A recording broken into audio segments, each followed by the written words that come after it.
Alrighty, 28.2.1 patch notes for Hearthstone. So this is another patch pretty quickly after our last balance patch, which is great to see. Hope to see that continuing in trends. And we have some, slight buffs and nerfs, nothing that I think is too substantial, but some good balance changes to the game. And some of them I completely disagree with, some of them I think are good. And we're going to go ahead and take a peek, see what we got. So first we've got the Inquisitive Creation, which was at the old 4 mana and at the new 5 mana. It has the exact same effect. It's doing the exact same thing. All this does really is make the card a little less efficient, right? And even then, I don't think that it punishes it too hard. At 4 mana, it really wasn't a card that was hard to fit in, and I don't think it'll be hard to fit in at 5. You weren't really playing this for the stats that it came down on. You were playing it for its effect. So I don't know about this. It seems like maybe if you have an Infinitize the Maxitude, maybe it's harder to finale that. Maybe there's a 6-drop you really wanted to play with this. If there is, I don't know. The only thing I think of is like Blast Mage Excavator, maybe. I mean, really, I don't think this buff does anything. This nerf does anything. This is one of the nerfs I disagree with. Inquisitive Creation is a very powerful card. I understand why it exists because the reality is that a lot of Mage's stuff right now in terms of clearing boards, I don't think is very powerful and it's very situational, usually at best. Inquisitive Creation is kind of like the hey, remember when Flame Strike was nuts? Well, here we go, and you know, clear a whole board like it's 2014 again. Personally, I think this card is maybe a little overtuned. I think Sif is fine starting at 1. This starting at 0, I don't think would be too much of a punishment. Starting it at 0 and keeping it at 4 seems fine to me. Um, you know, don't really agree with this nerf, but at the end of the day, what are you going to do? I don't think it's an extremely oppressive card. Sif Mage will still be played, you know, is what it is. Next, we have Thori Balor going from a 4 mana 4/4 to a 4 mana 4/3. This doesn't really do anything, but it also does a little bit of something. I mean, the only thing I can think of what this makes sense for is that at 4/4 on 4, it would kill 90% of 3-drops and live. So basically, what it was is that your opponent plays a drop on 3, that's a 3/4 on average. You play Thori Balor on 4, you kill their 3-drop. They probably kill your Thori on their turn. Then you play a fire spell to resurrect it. Now, what it'll probably look like is your opponent plays on average a 3-drop, 3/4. You play your Thori Balor and trade into it, and now you have to resurrect your Thori Balor immediately, which is technically using a fire spell a turn earlier or asking for a fire spell a turn earlier. So does it make it a little slower? On average, I'd say yes. Is it still a good card? Oh, hell yeah. The amount of value you get from this coming back over and over again can really put pressure on your opponent's boards. It's one of the reasons Enrage Warrior is so good is that not only can it put up a huge board itself, but a lot of its abilities that synergize off of making its own huge board kill your board. Pretty good package. So still will be played. I don't think this is a huge nerf. So, I agree with it also, I will say. Because I know you're really concerned about that. Next, we've got Battle-Worn Faceless, moving from a 2 mana to a 3 mana. This is kind of a smaller nerf. Battle-Worn Faceless is still, I think, a really nuts card. It is a newer card. It is a Titans mini set card. I don't think that in any way this card will be cut from lists, although the only thing I think of, right, is that you were able to, at first, play your Grommash and copy it with this. On the turn it came down. So you played your Grommash, and I don't know, maybe you had a way to activate its hurt immediately. If you had the guy who, the 1/3 deal 1 damage every time a fire spell is cast, you played that, and then you played the 4 mana draw 2 for 0 because your whole board was damaged or something, and then you copied your Grommash and you did 20 damage right off the rip. Can happen. It's not super likely, I think, but it was a combo that could happen. Now that's impossible to play on the same turn. You can still copy your Grommash if it lives, which I think is fine. If the Grommash stays up a turn, you're probably losing that game anyway, so, whatever. But in terms of nerfing, this is a mid-nerf. I think it's a good nerf, don't get me wrong, but Do I think that Enraged Warrior is going to get killed because you did these two things? No, I think it'll probably still be a tier 1 deck. Maybe it moves down like a couple points, but it's just so good. Like, all of its cards synergize so well. Should be fine. Moving on, we have Sludge on Wheels. Thank you, Jesus Christ. Okay, I play a lot of Sludge Warlock. Sludge on Wheels never, Terry, the moment. So minuscule the times.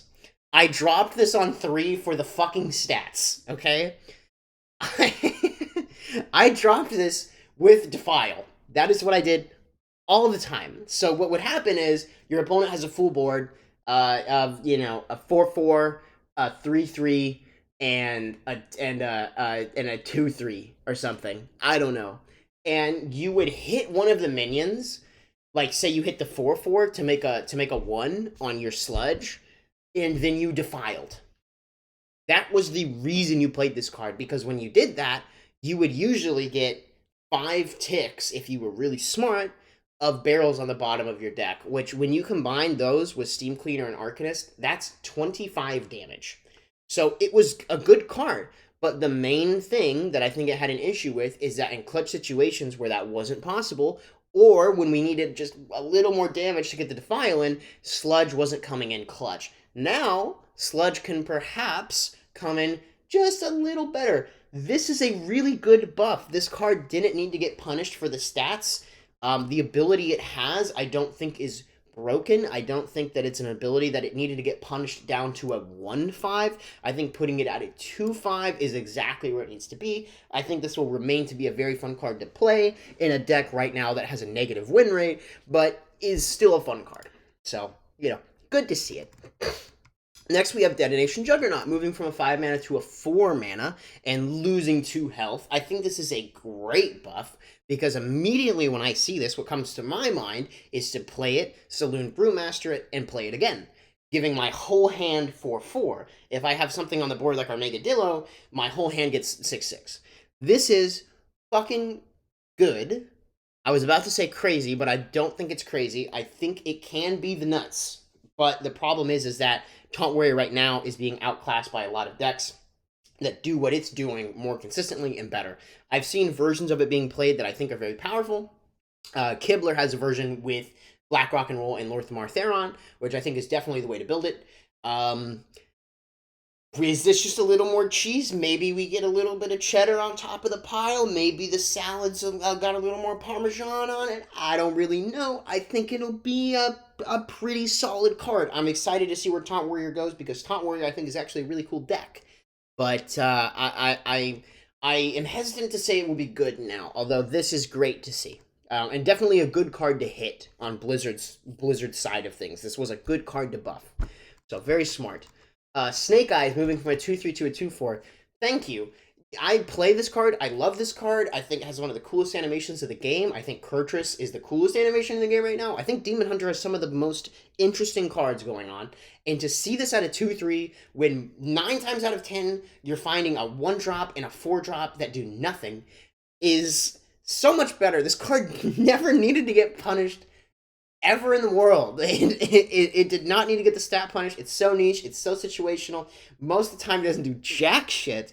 So seeing this go to a 2/4 is fantastic. Thank you, Blizzard, for realizing that this was a little silly. Moving on, we've got Going Down Swinging from a 5 mana to a 4 mana. Good. Shrug my shoulders. Do I think it's a good card? Do I think it'll be played out of necessity? Yes.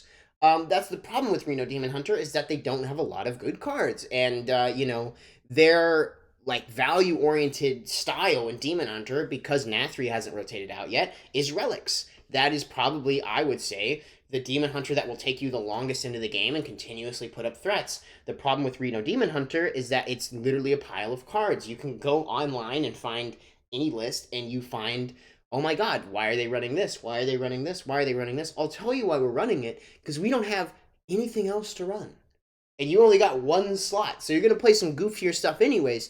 But Reno Demon Hunter, I don't think, has enough late game support and enough value generation to be good this expansion. The reason I like this still, though, is not only does it make it a little more playable, In further expansions, when Reno Demon Hunter hopefully gets more support by just value cards, they don't even need to add more Highlander effects. Excuse me. They don't need to add more Highlander effects. They just need to add more value for Demon Hunter and less aggression, because that's what it does. This will be a good buff. So it kind of sets up some stuff in the future that can come down, but overall, I'll still be playing it because I was playing it in the first place. It'll just be a little bit better. So cool. If this said, quick side note, if this said Immune and Lifesteal, this is now a very good card. I really wish it said Immune and Lifesteal. I don't think it would be broken to say Immune and Lifesteal. I think it would be a very good card. All the other Reno decks do way more bullshit things. Anyways, moving on. We got Flint Firearm. When I saw this, I pumped my fucking fist in the air. Like, hell yeah, baby. I love this card. This might make a couple people raise their eyebrows or throw their phones across the room. But the first time I had the dust in Showdown to craft a legendary that I hadn't opened in my packs or whatever. The first time I got the excess dust, I crafted this bad boy like that. I love this card. I think this card is hilarious. I think its art is fantastic. I think everything about this card is great. I think it is a really fun card. The problem is that at 3 mana, right, that's 2 to 3 quick draw activations. At 2 mana, we're looking at 3 to 4. Basically, what this card reads now is instead of generate 2 to 3 quick draws, generate 3 to 4, which is just better. It's just better. It's just downright better. It's a really fun card. I have found a way to sneak this card into all my Highlander decks. Anyways, I was already playing it. Now I'm just going to play it and be that much happier. I think it's a really fun card.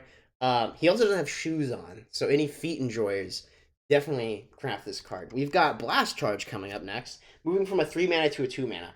This is so much better, and I am just astounded that this was 3 mana, because if you think of it in terms of value, you're overpaying for the effect at 3 mana. And what do I mean by that? Well, let's look at Execute, 1 mana, destroy a damaged minion. It's been around since the start of the game. Then you have Excavating, which I would argue is worth about 1.5 mana. The reason I say it's about 1.5 mana is because if you look at the 2 mana 1/1 that excavates, that basically tells you, well, I can excavate a treasure and get a little 1/1 on top for about 2 mana. Okay, so the excavating is worth about, anywhere from 1 to 1.5. Because keep in mind, for 0 mana, you can get a 1/1. They've already told you can do that. So you could argue excavating is worth about 1 to 1.5. So putting this at 2 is about right where it needs to be. I would argue at 1, it wouldn't be broken and would actually maybe give Excavating a bit of a kick. I still don't think that the card, because of its effect, even if this was 0 mana, would be super broken.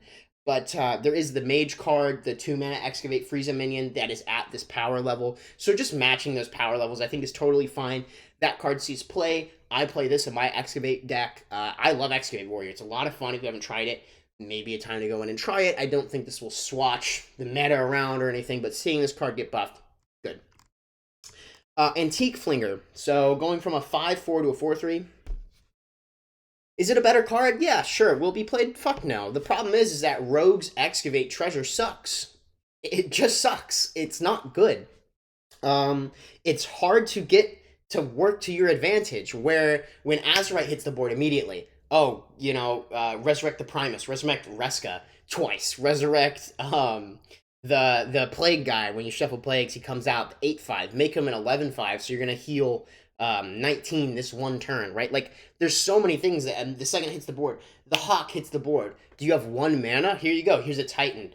You roll Yogg-Saron and you clear your opponent's board, or you steal their minion to win the game. Or there's so many effects that when their Excavate Treasures hit the deck, right? Everybody hits the deck because it's a fucking massive effect. Versus when Scorpion comes out, not only do you have to have excavated as many times to get another Scorpion, you're suddenly looking at it like, so you're telling me that I get 5 random spells, or I think it's 4 random spells, and if they're dog shit, they're dog shit. You lost. It's not one of those things where I can build my deck around it. It's not one of those things where I'm getting guaranteed value.